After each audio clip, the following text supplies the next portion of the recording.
Welcome everybody to the Skiffy and Fanty Show. I am Shaun, and today I am joined by a special guest, Dr. Susana M. Morris, author of the new cultural biography, Positive Obsession, The Life and Times of Octavia E. Butler. Welcome, Dr. Morris. Thank you so much for having me. So, Dr. Morris is an associate professor of literature, media, and communication at the Georgia Institute of Technology. She has been an Anschutz Distinguished Fellow at Princeton University and was most recently the Norman Freeling Visiting Professor at the University of Michigan. She is the author of Close Kin and Distant Relatives, The Paradox of Respectability in Black Women's Literature, which I haven't read yet, but the title, yes. So I need to brush up on some things. And co-editor and co-founder of the Crunk Feminist Collection and co-author of the Young Adult Handbook Feminist AF, The Guide to Crushing Girlhood. So the new book, though, is this beauty, which is about, I suspect, a name that everyone and their mother in science fiction who's older than 20 knows at this point. I should hope so. Yeah, even the one younger than 20 should know too, real talk. My kid's almost old enough for a Butler story. Almost. Not quite there. But maybe in another year, he can handle something like speech sounds or... Oh no, he could probably take on. Oh, he could do Blood Child. It's just uncomfortable. Yeah. Yeah, how Yeah, old is he? he's 12 now. Okay, yeah, I think so. Hmm. I think that one he'd get. I think I wouldn't start on my Kindred. I think that's one that needs a few more years. No. Yeah, yeah, but Bloodchild, it's gross, but I think he could handle it. Let me know how that I think he'd goes. find it fun. Yeah, I will. I'll let you know Hmm. as soon as I do it. I'll send you an email being like, "Hey." So for folks that don't know this book, and you the one that wrote it, tell us a little bit about this book. What was kind of the impetus behind it, and like your approach. I think is the big thing because we know the subject, but how did you approach Sure. that subject? Well, first of all, thank you for having me. I'm really excited to be here. It's super dope. I've been a Butler scholar for a while, about 15 years. I've been a professor for, since I think year 18, uh, which is hard to fathom since I'm only 25. But the impetus behind this book was really as I would teach my Butler courses or just teach some of her novels or short stories. As I was trying to find out more about her, there wasn't that much out there. So she did many interviews and so on, but she was a very private person. And I just wanted to know more about her process, why she wrote the way she wrote, what were the things that were driving her, and all of that. And so that led me to write this book. So one of the things I thought was really interesting about the way that you kind of approach this book is you kind of acknowledge this right from the beginning. To sort of talk about her work is to sort of put it in conversation with the times that she lived, and of course her life Hmm. experiences and how those influenced. And there are like 80,000 directions we could go with that because that's so many different things. But I think the starting point, I think, for me would be thinking about the cultural politics of the time. I mean, just the first chapter alone deals with, the sort of the consequences and changes to culture that come out of the civil rights movement, which influences her work. And I was hoping you could talk a little bit about both that element of kind of how culture very much influenced her work, the world she was living in, but also your approach to trying to kind of go through a sort of biography of her while kind of moving between these sort of avenues. Yeah, I think that there are lots of different ways to approach the study of Butler's life, of anyone's life, but certainly of her life. And so my approach was to, as you mentioned, consider her alongside the socioeconomic, political, and historical forces that shaped her world and her worldview. Um, and as I mentioned, there's lots of different like points of entry. So I imagine like someone could write a biography that was like situated just around her being from Southern California or her time in Seattle or a kind of travel log or something like that. But I was really interested in reading her journals and being like, okay, so what do you think about Ronald Reagan, who, spoiler alert, she hated and really wrote about very frequently? She was a self-professed news junkie. So, what sort of news programs was she following? What was she interested in? And so, in the 5 years it took to work on this book, I was able to go into her archives and read thousands of pages, which was really fun and wonderful. And she was just a really prolific reader. And so she might get up one day and read the LA Times or the New York Times or listen to NPR or her local talk radio. And then she would write notes to herself. So today's topic on talk radio was about charter schools. I'm just going to make that up. And she would have about it, right? And then you could see them kind of filtering into her work. And so that gave me this really wonderful kind of treasure map to go and find these bits and pieces like, oh, okay, so she's really worried about nuclear war, which makes sense. She's a boomer. We should all be worried about nuclear war. But and so we see how that sort of shows up, whether it's the Xenogenesis trilogy or just other parts of her work. And so that was kind of my rationale for the life and times of Octavia Butler. This is one thing I thought was a really compelling part of this book because you come from an academic background and I do as well. I think there's a way to write this book that is a little more academic in a sort of Hmm. like literary analysis sort of, which you Yeah. have here, but you kind of switch that between sort of you have these literary analysis moments, but then you step back and say, but like, look at what this element of this story is responding to, and then look at Butler herself and what she's saying at this moment. Hmm.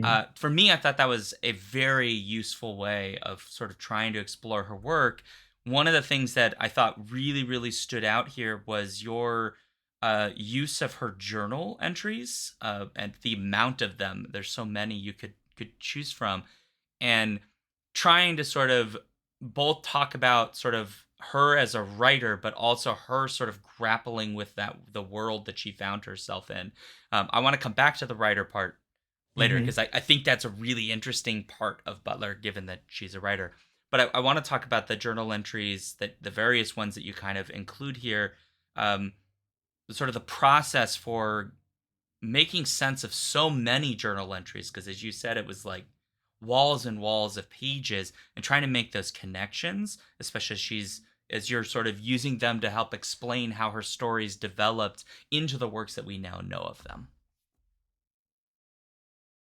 Well, I mean, the impetus for looking at the journals, I wanted to present her as a real person, right? And so, like you said, yes, I could have written a very academic, scholarly monograph that I did like with my first book, but I wanted Butler's biography to have as much reach as possible because she is that kind of writer with that kind of legacy where, yes, she's on both of our syllabi, she's on hundreds, thousands of syllabi across the planet, but I also was writing for a reader that was going to go maybe on a weekend with their family to their local independent bookstore, maybe with a matcha latte, whatever your flavor is, maybe a cold brew, I don't know, and you see the book and you're like, I really love Kindred or Parable of the Sower has been on my list. And you go pick up Parable of the Sower and you pick up Positive Obsession, or you go to your local library because I love libraries and the book is dedicated to librarians, right?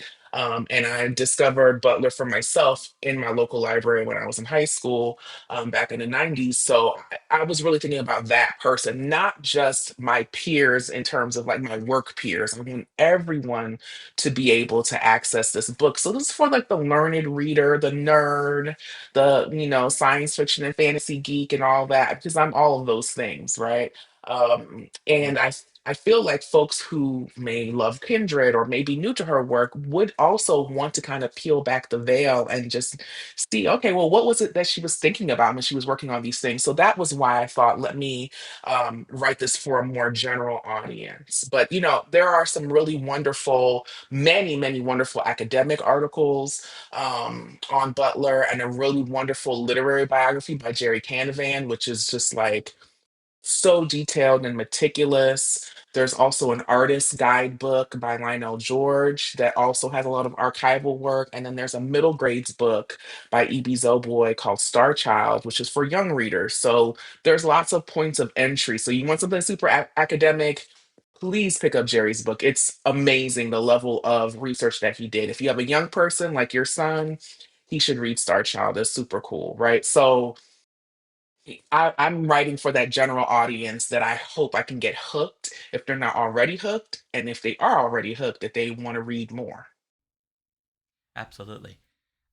I think that's really important as an academic. I love academic work, don't get me wrong, but it can be intimidating for people to sort of Absolutely. see, yeah.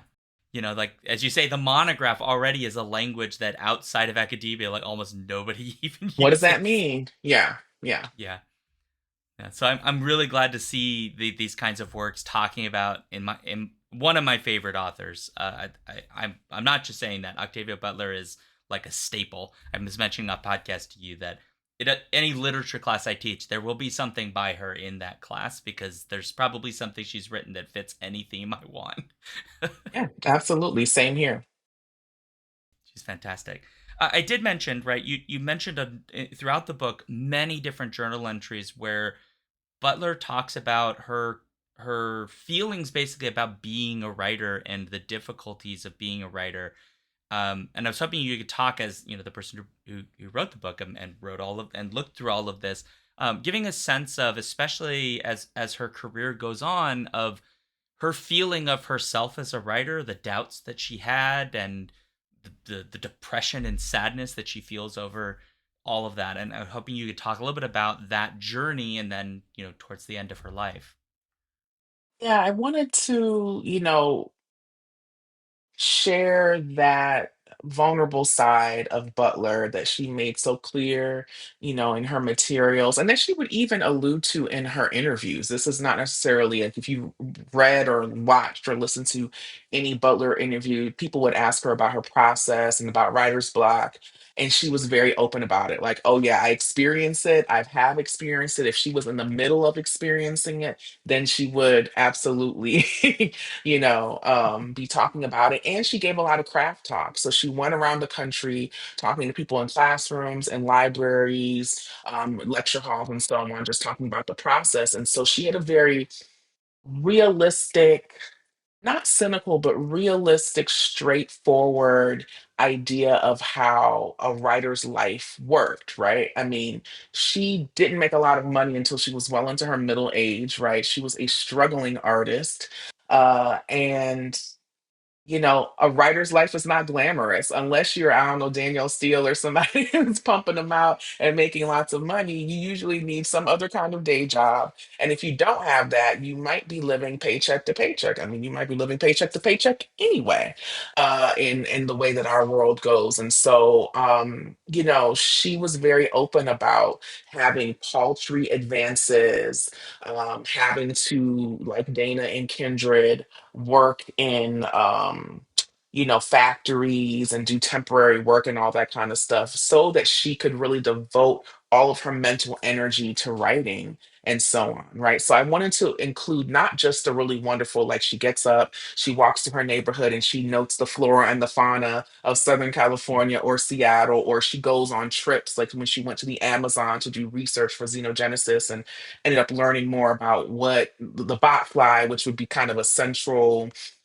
character, and blood child and so on, right? I wanted to also write about how there were times where she's like, I have to pawn my typewriter, which is what she wrote on. She had two, right? One that her mother gave her when she was a girl of Remington, and she had another one that was kind of broken. And sometimes she would sell the one that was half working so she could get enough money in the meantime, get back the typewriter and write her work, right? And so that's the unglamorous side of writing, right? So I wanted to include it all, no holds barred. I think that's the right move, because it I think humanizes Butler in a very important way, because I think we can talk about our literary heroes and like these very perfect rosy goggles, and then Exactly, remember that exactly. it's not simple. You Yeah, have this great moment in the book where you actually kind of ask the audience or the reader to kind of speculate what would have happened if Butler had access to more resources that would have allowed her to, not struggle so much or not have to work nearly as much. And I thought that was such an interesting moment in the book because it did make me wonder. On the one hand, two things, because there's that like myth of the like struggling artist, right? You got to be a starving hmm artist in order to be a legit artist. And hmm on the one hand, I understand why that myth persists because there are so many great artists. It's hard to imagine them being the same artist if they didn't have any struggle. But on yeah. the other hand, it's like, but maybe they didn't have to struggle nearly so darn much, so they could have made more and been more happy and could have appreciated their life. And I'm kind of curious, was that kind of your thinking in that moment of just stepping away and saying, I want you to really imagine what would Butler's career have been like if there was no struggle? That's absolutely it. Um, Again, I mean, the artists, writers, painters, sculptors, whomever, directors, there's a certain amount of struggle that's just a part of being a human being, right? So, loving, losing, fighting for your rights, justice, all these different things. But she had so many obstacles and she prevailed, she persisted, but it did not have to be this hard. And many of those, almost all the obstacles were external, right? So she comes from a working class family. They're very loving and they're supportive in their own way. But she didn't come from a family where it's like, go on your European tour and go find yourself for a year, or yeah, I'll pay for your way through school. Or she had to start working right away. She was an only child. Her mother was a domestic, her grandmother was a domestic, her father died in her youth and he shined shoes. So she came from very kind of salt of the earth people.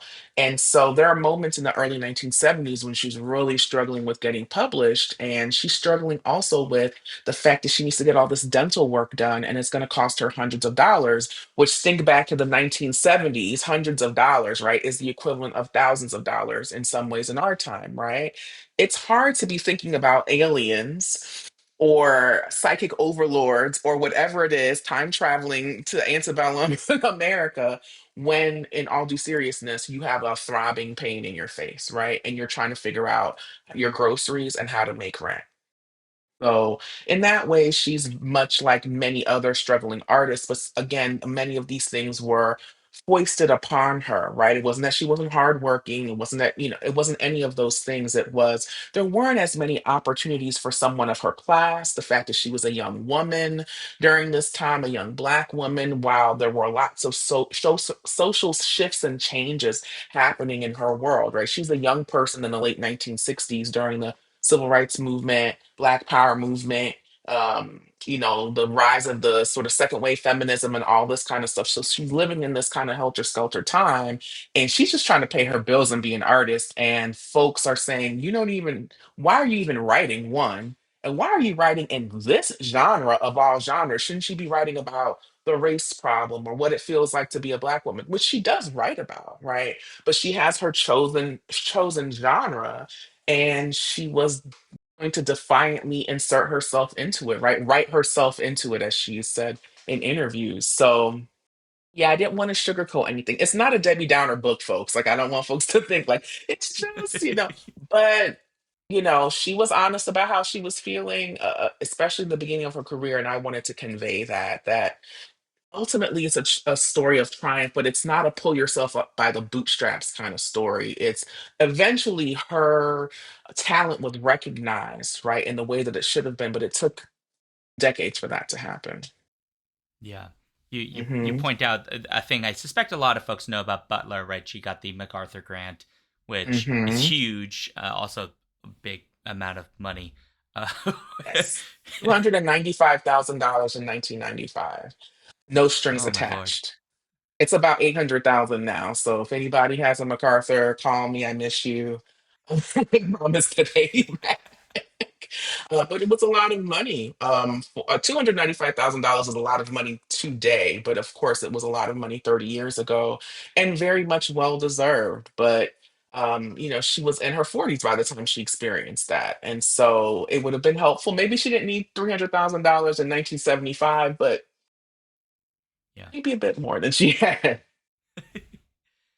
It's one of those things that I think happens so often in our literary landscape where you get these authors who are thought of as very visionary and challenging and pushing the envelope of what a genre, whatever that may be, can do, but it's that weird thing of like, but why did it take us so long to notice? Hmm. And some of that's not the author's fault. That's the publishing apparatus. It's like all, as you Yeah. say, all the external stuff that affects the culture she's Hmm. growing up in. Right? She begins writing. Well, she's writing when she's a child, basically. But Yeah. publishing in earnest. I think you said 13 is when she starts submitting, or somewhere in there for the Hmm. first time. Hmm. Uh, and so she's living in a time where, as you point out in the book, that black women writers of science fiction basically don't exist. And Right. there isn't a lot of space in general for black women in literature, though you do talk about the black women sort of renaissance that does come in the 1970s. Hmm. Um, Hmm. and I guess not to be a Debbie Downer, but because I don't think the book is a Debbie Downer, I think it's just trying to be very honest about what that struggle looks like and why it is so impressive that Butler rises out of all of that as this I mean, Parable of the Sower being like the example that everyone and their mother's talking about for the last 5 years for a good reason. Yeah. Um, Rightfully so. Yeah. but yeah, rightfully so. I guess the question I'm trying to get at here is, as you were researching for this book, and sort of putting together this biographical accounting of the culture and time, did you get a sense that uh, like at what point do you feel that Butler started to recognize that she had a place in whether it was genre or literature, or did she never Yeah. really have that? Yeah. That's a great question. So the thing about Butler is that she recognized that she was kind of a misfit, but this is why I call the book Positive Obsession. It did not matter ultimately, right? So she had to write, she had to create, whether or not people understood her or thought that she was Looney Tunes. It didn't really matter ultimately. She was affected by people saying like, "Oh, oh, you're a writer? Oh, are you a published writer? Well, you don't seem to be wealthy." That happened in the beginning of her career. You're at a dinner party or you're at a con or something. And it's like, "Oh, you have three novels? I've never heard of you." And then she would go back to her hotel room and write in her journal like, "Oh, like F that person. That was, like a really sucky experience." But it didn't matter whether there were models, right? This comes from the essay Positive Obsession, which is published in Bloodchild and Other Stories, and also originally shown up in Essence magazine in 1988. But because I didn't really think that I was the first trailblazer, I wasn't really thinking about that. I had something to say, and this is how I wanted to say it, right? And so she has a distinction of being the first known Black woman to pretty much exclusively write in science fiction and fantasy, but there were other folks who wrote stories here and there. She's just the one who said, okay, pretty much everything except one short story would qualify as like speculative fiction. Um, but yeah, she wasn't someone who was deterred by the fact that she had to be the pioneer because she wasn't even thinking in those terms. She was able to recognize as she was in her career, like, yep, it's me. Samuel Delaney, it's Stephen Barnes. We're the, it's Charles Saunders, it's the four of us. And then eventually, Jewel Gomez and Taneri Dew and other folks. And then it became this explosion. But yeah, she knew she was the only one, but she had to write. This was something that she was obsessed with, right? She had to get up every day and think about these questions. What would these aliens look like? What would it look like for a man to give birth, to be a host of these kind of parasitic larvae? What would that be like? She had to answer those questions, whether there were other Black women doing it or not. I love that you raised that there are questions that she has to answer because that comes up in many of her works. And Hmm. one of the biggest ones is obviously Kindred.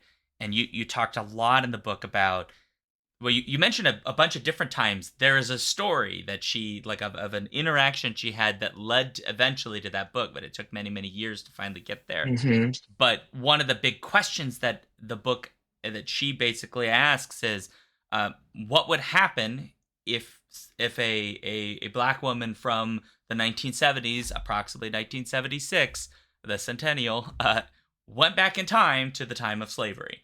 What would Hmm. actually happen in that moment? Hmm. And the answer is, I think, interestingly, as you point out, right, not the revolutionary answer, but actually a much more somber answer to that question. It's Hmm. not like suddenly like a new American Revolution and like all that's sorted. It's actually much more difficult and complicated. And I was hoping you could talk a little bit about Hmm. sort of exploring that in this particular book. Yeah. I mean, yeah, those are one of the questions that she was wrestling with for a good decade. So I tell a bit of the story in the book. She's in college. She went to Pasadena City College where she got her associates in history. And she had a classmate who was really into Black history. And think about it, it's the 1960s. Black studies programs were not fully instituted everywhere. They were just being um, included in terms of, like, San Francisco State and other places. And her friends, like, our ancestors were weak. If it was me, if I could go back in time, I would do XYZ, which is a thing that I hear people talking about when we talk about time travel in general, which as a nerd, I am not a fan of time travel. It sounds horrifying. It sounds very scary. I don't even want to go back to last week. I want to just stay here. And so she was really trying to game out, okay, what would it be like if I was talking to one of my peers and we were just snatched up and had to go back in time? Are you going to be Nat Turner? Nat Turner, they killed everybody.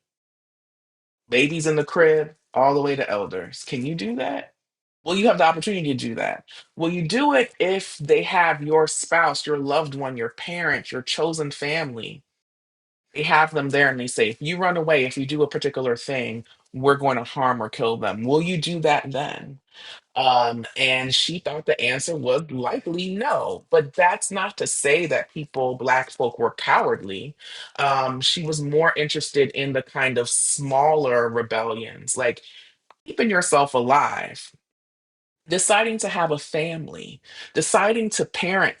Someone, maybe your child has been ripped away, but there are children there that you're going to care for, making art, living, laughing, loving, all the things, shirking your responsibility, saying, yeah, I am going to do this thing, you don't do it. Maybe it's burning the crops. Maybe it's breaking the tools. Maybe it's slowly poisoning your master over many years until they just fall over at the dinner table one day. And who knows what happened, right? There were so many ways people fought against chattel slavery.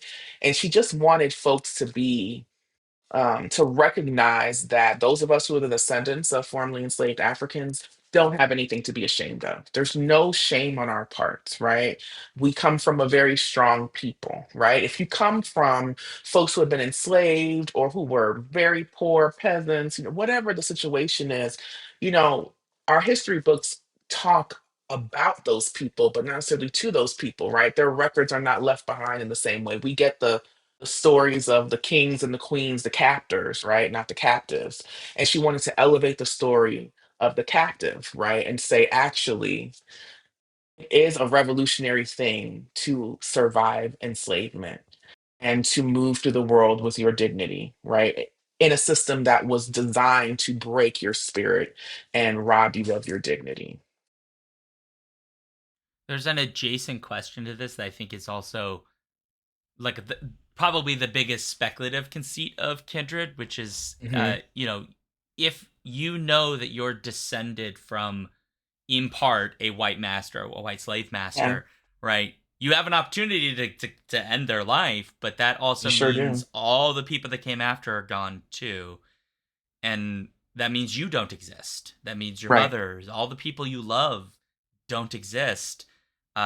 Which is weird to see placed in such a really, well, not weird, but is such an uncomfortable question to be thinking about in a conversation about something like, would you change the really dark point in human history? And I love that she asks that question and that she addresses it and gives us very complicated answers that aren't just black and white simple answers. um, Hmm. because I think we're richer for it. I mean, she does this in so much of her work, but uh, I just find that to be part of what makes her so compelling, is that the answers she gives are these very nuanced, very complex ones for which there are just not easy.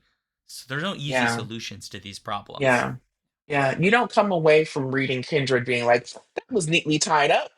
Now I have all the answers. You leave Kindred perhaps feeling confused, saddened, angry, all those things.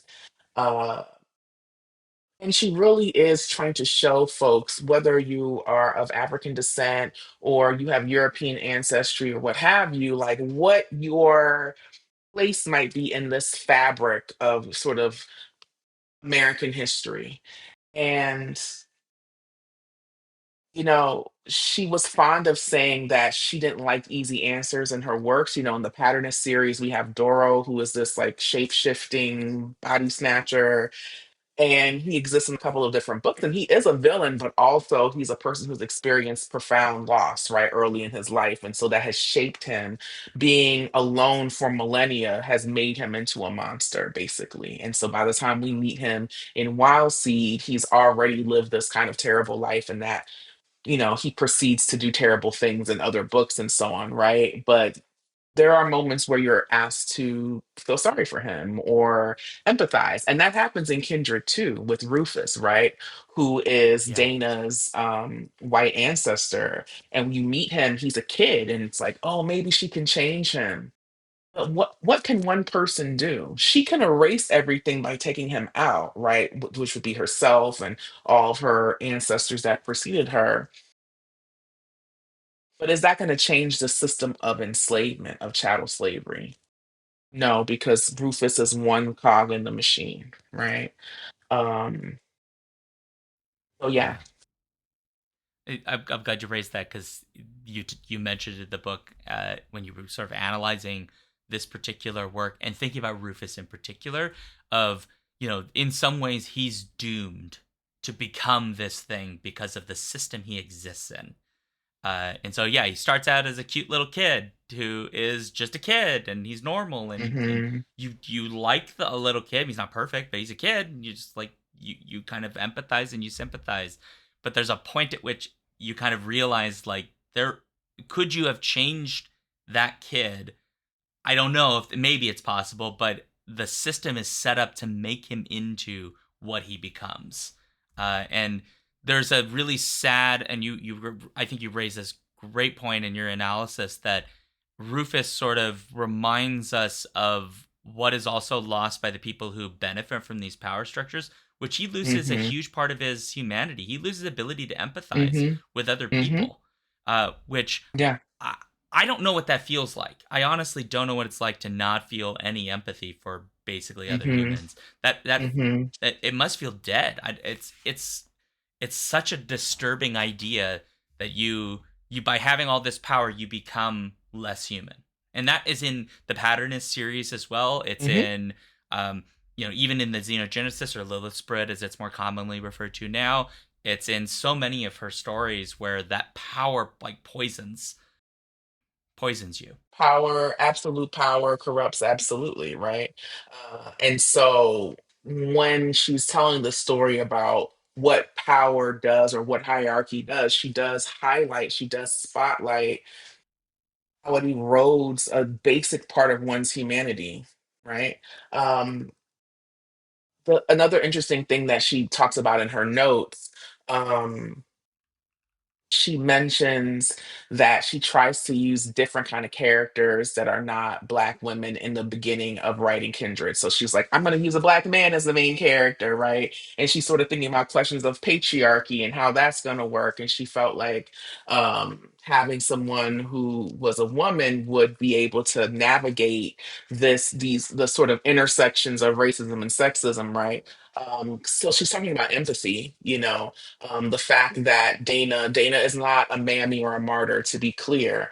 But when she arrives, she sees Rufus for what he is, which is a small child who has a violent father and a smothering mother, right? Like neither parent is great, and he is being ushered into great wealth and power over absolute power over pretty much everybody on the plantation. And then we also have, Hagar, who's her other ancestor, right? Who she knows is going to be violated by Rufus, right? If she allows them both to live. And so, yeah, the dehumanization that enslavement does is really profound for the folks who hold power, right? That's not so that we can feel so bad for the powerful, right? But just to understand how power functions. It doesn't just degrade the powerless, right? It degrades those with power too in their own ways. Yeah. Exerting that power over other people damages you. It's just a different kind of damage. That's Um, right. That's right. And you may not be able to see it, right?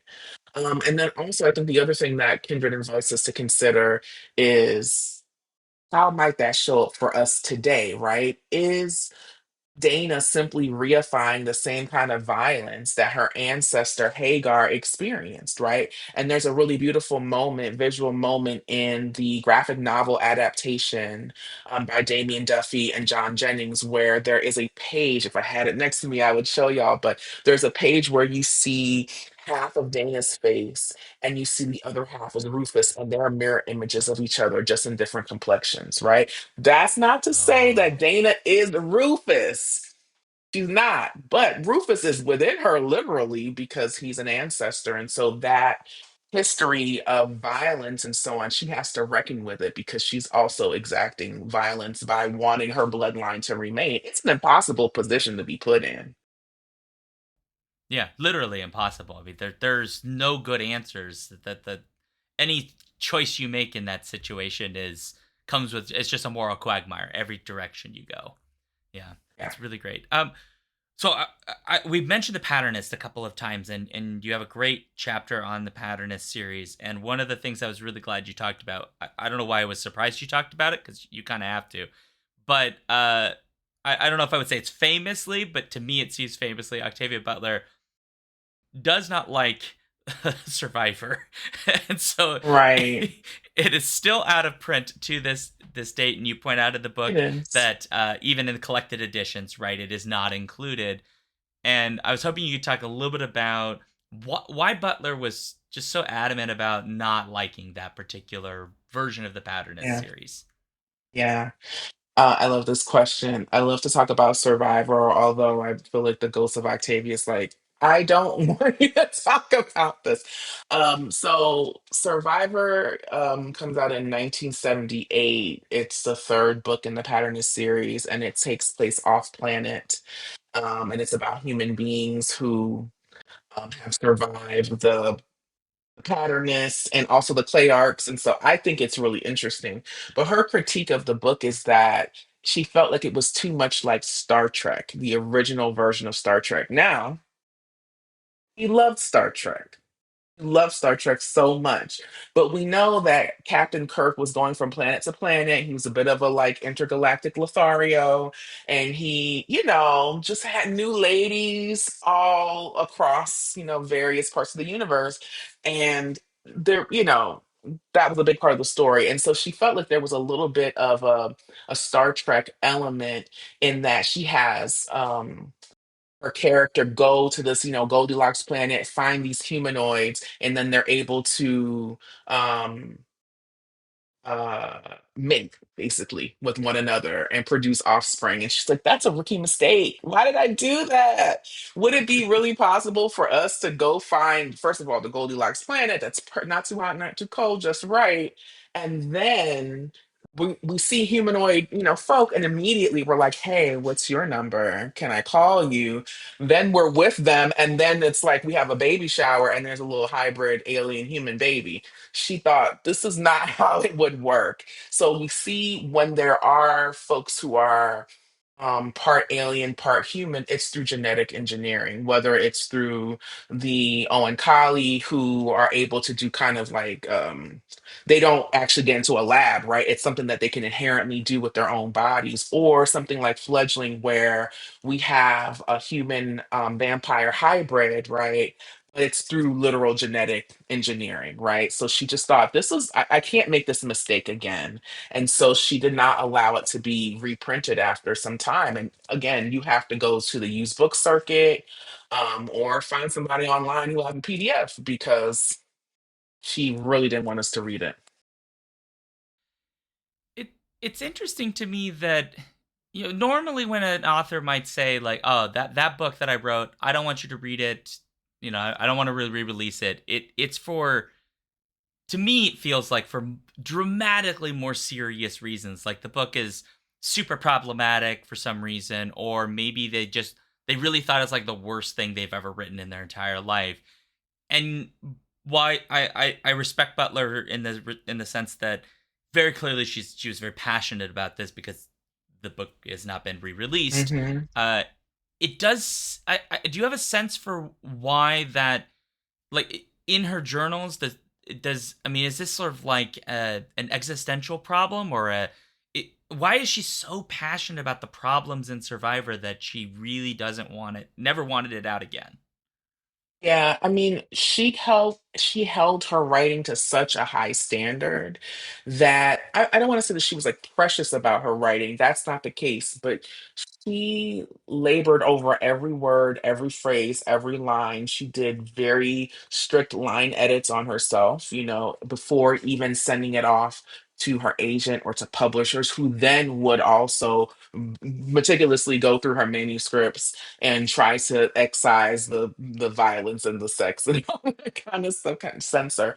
So really, it is because she thought, I can do better. I know better, and so I'm going to do better in these other texts, and so people don't need to see my mistake. Mhm. That's it. That I mean, it makes sense. Yeah, I don't want a $300 copy of the mass market. No, no, and the thing is, and I mentioned this in the book, Survivor is good. Octavia on her worst day is better than most on their best, right? So it's Yeah, not poorly written.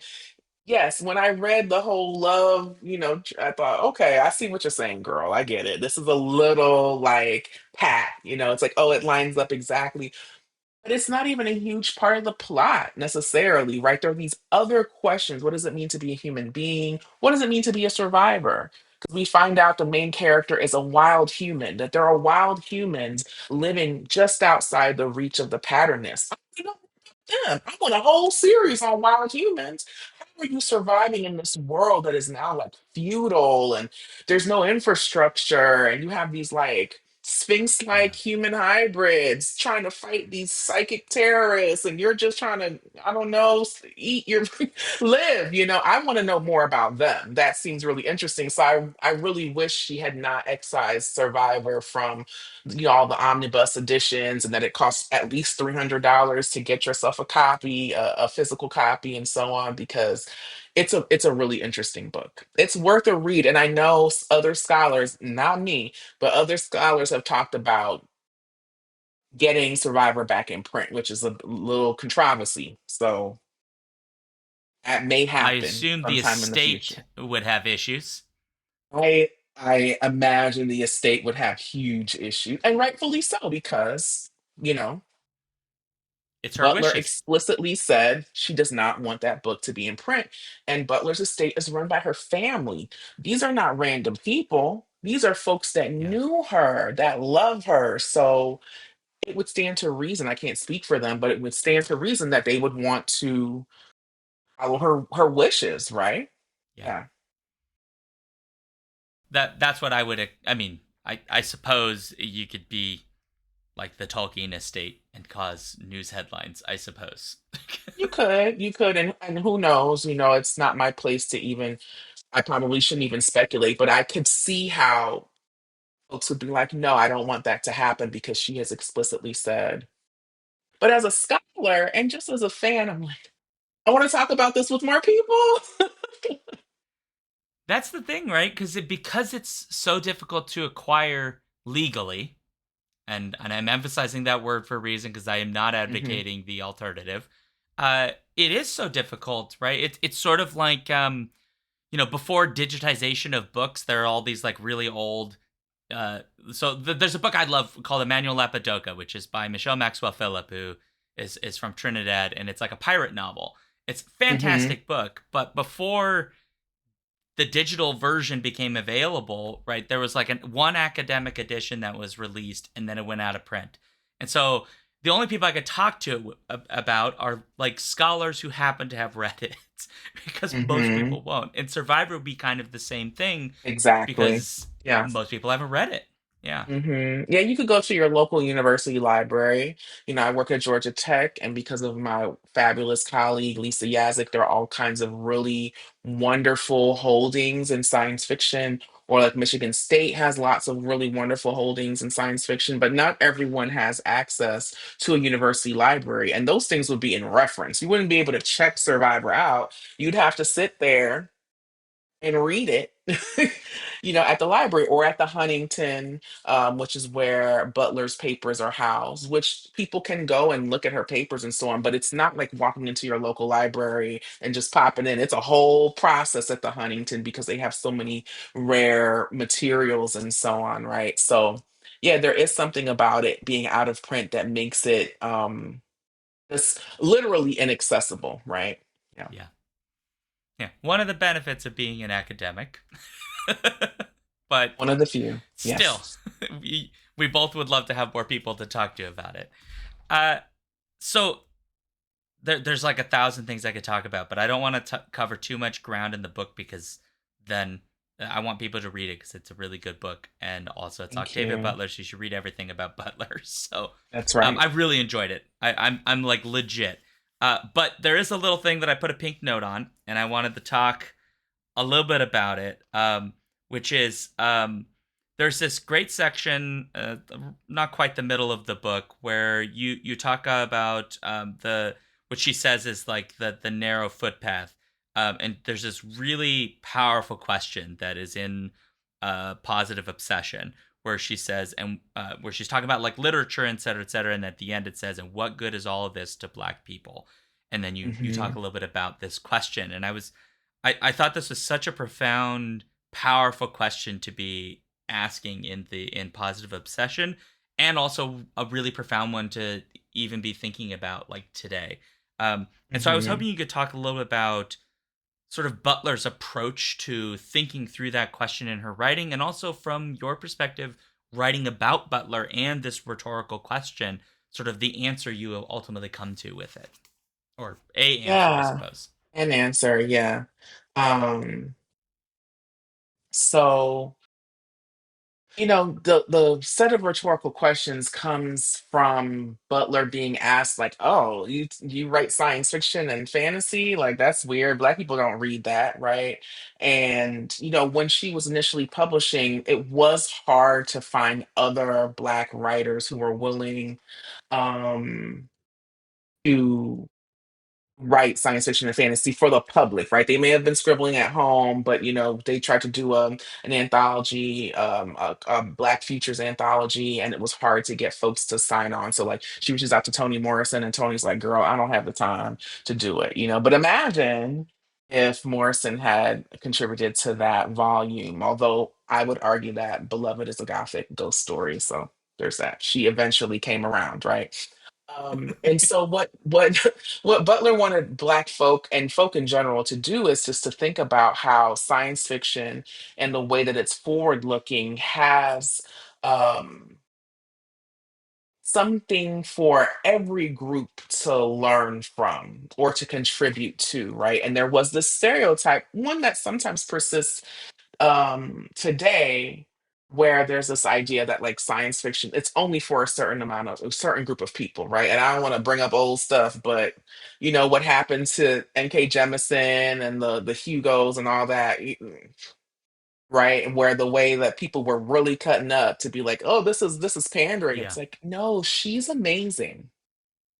Yes, she That's is. just what it is. She's just amazing. The Broken Earth trilogy is just amazing. We should read everything she writes today, you know? Um, and so the questions about like what does it mean to be a human being? How do we understand power? Yes, we can understand those questions um by reading historical fiction, right? By reading poetry, by reading any number of things, philosophy. And we can also work through those questions by reading science fiction, by reading fantasy, by writing science fiction, by writing fantasy, by writing horror, whatever it is. And she did not want Black folk to be limited simply to particular genres. They should be in every genre because these questions are fundamentally human questions, right? And she also is pushing back on the even the question itself, right? Which generally mainstream authors don't get asked, right? When are you going to write about women? Men don't generally get asked that, right? White folk don't generally get asked, when are you going to write about black people and brown people? Sometimes they might be, but for the most part, people are just like, oh, your book's interesting and you're writing about this kind of thing, right? These questions are human questions, and every type of human should show up in every type of genre, right? That doesn't mean you have to include everybody in everything. It just means that everybody gets to do the thing, if that makes Yeah. sense. Yeah. Yeah. Be impossible to include literally every version of human in a story. Right. But the thing I want folks to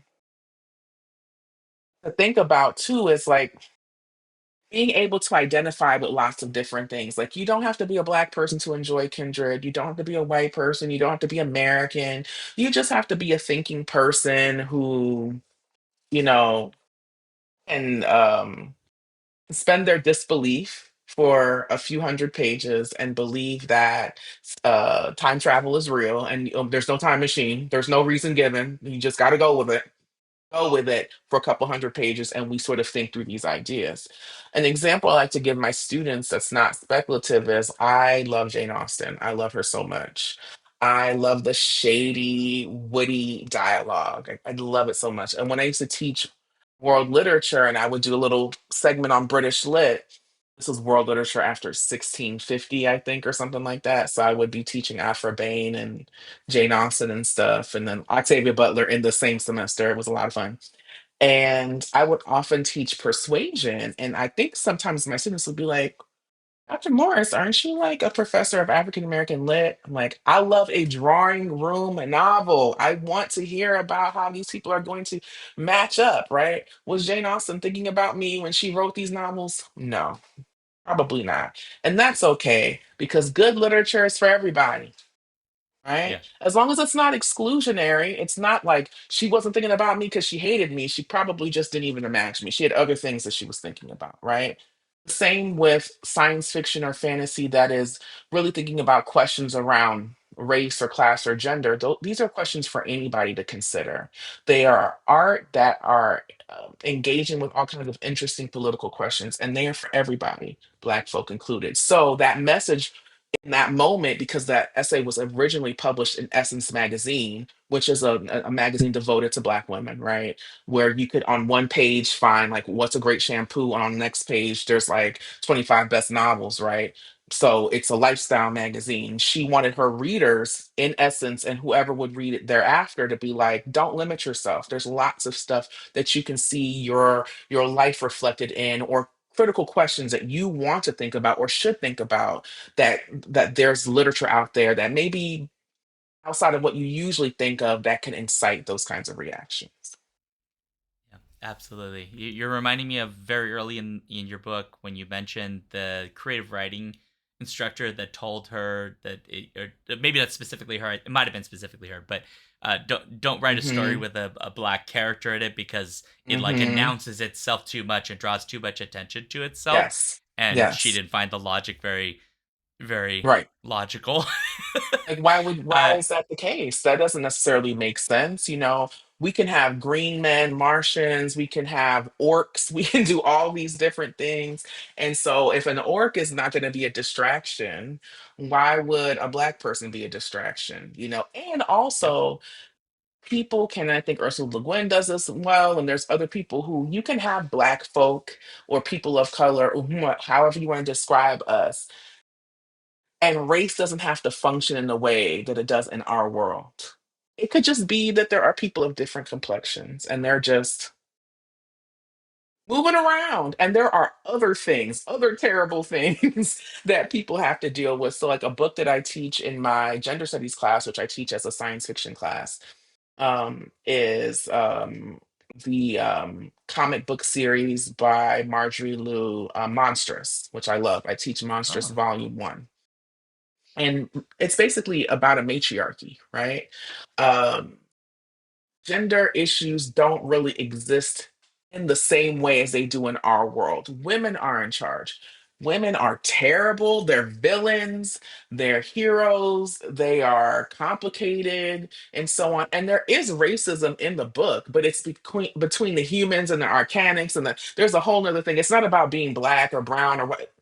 There's a whole other terrible system that people have come Yeah. up with to place one another in hierarchy. It doesn't have to be white supremacy or racism or sex. It could be something else because unfortunately we're very inventive when it comes to ways to oppress one another. So, it could be any number of things, right? And so I like to have my students read that. One, the art is beautiful and the storyline is very compelling, but to get them to think about, like, okay, if women were in charge, as a feminist, I think that's a great idea. However, women are not inherently less violent than men, right?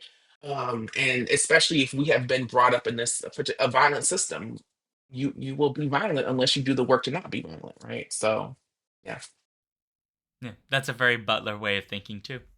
Because she does that I in a learned from bunch the of her best. books. Yes, Yeah. yes. Well, for folks that would like to know what maybe is coming next from you, whether it's like an article or if you're working on another book, you're allowed to tell us about. What can folks expect? Yes. So, a thing that is very much in its nascent phase is a book project that I'm working on where I'm thinking about autodidacts, and it's absolutely Hmm. inspired by Butler, right? She went to school, she got her associate's degree, and she had many college courses. But for any number of reasons, from money to her own neurodivergence, higher education was really difficult for her, right? But also, this was someone who spent every day of her life, pretty much 7 days a week, researching and writing and doing the equivalent of what I tell my students is 10 PhDs, because that's what she was doing. I'm interested in folks who are doing learning outside of the sort of regular conventional classroom, particularly in library spaces. So, Butler, of course, is an inspiration for that, but I'm also thinking about someone like. Um, and of course, the name escapes me now, but who wrote Fences, the great playwright August Wilson? Yes. Who Yes. would Yeah. skip high school to go in the library and read, right? And, right, dropped out of high school so he could go to the library and read all the time. That's the nerdiest thing ever. And so, in this time where libraries are under attack and there's so much book banning and so on, I want to think about the library as a space, kind of revolutionary space for nerdy learners who may not fit into the sort of normative landscape, right? There's so many brilliant people out there who don't have the conventional letters behind their names, and they have created great art and writing, and I want to think more about them and write about them. So that's a long-winded answer because I'm literally just like, oh, I want to answer this question. I'm really interested in it, so I'll keep y'all posted. Cool. That sounds really fun. That sounds very interesting. Uh, I'm super curious who else is going to be in the list of people you talk about because Yes. that's got to be a very eclectic list of writers. I think it'll be a lot of fun to research. Absolutely. It sounds like you when it comes to research, you're like a rabbit hole nerd. Yes, absolutely. So for folks who'd like to find you and your work, where are the best places for them to go? Yeah, they can find me on Instagram. My Instagram handle is Susie May, SUSIEMAYE.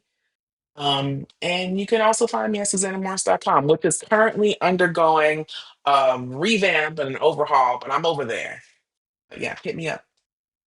Perfect. And of course, you can get this book, by the way. It's from Amistad, which is an imprint of HarperCollins. So it is available because it comes out this month, August.